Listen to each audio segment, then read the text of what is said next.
Hey, Coop here. Welcome to 90-Second Recap, where I share a quick sports history lesson based on today's camp. It's February 12th, and I'm wearing a Sacramento Solon's New Era 5950 purchased from Berdeen's.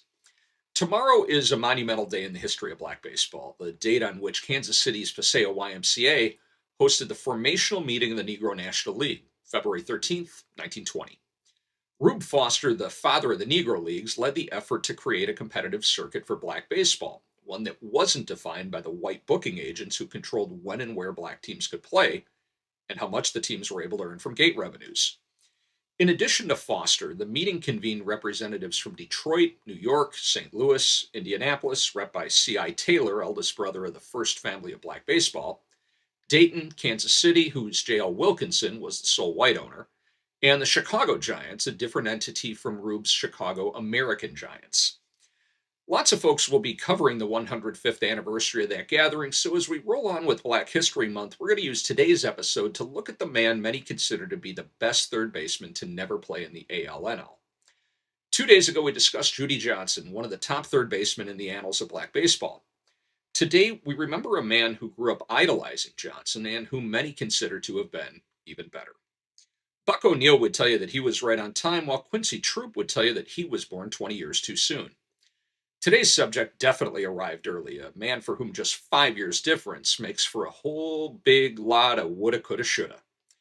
1987 Cooperstown inductee Ray Dandridge was born in Richmond, Virginia on this date in 1913.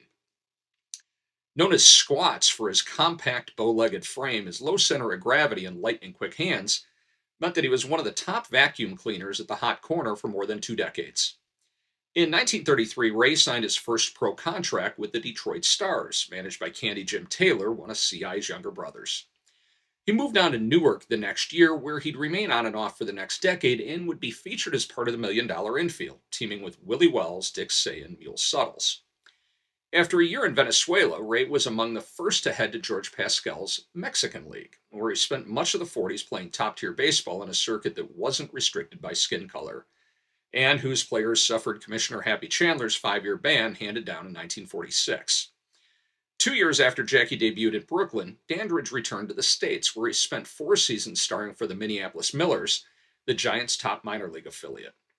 Despite batting well over .300 during his time there, quotas for black players meant that he'd never have the opportunity to star on the ALNL stage, although he was invaluable as a mentor to a 20-year-old Willie Mays in the 6 weeks the youngster spent in the Twin Cities before heading for the Big Apple. Ray would spend his 40-year-old season with the Solons and the Oakland Oaks, then finish his career with the Bismarck Barons in 1955.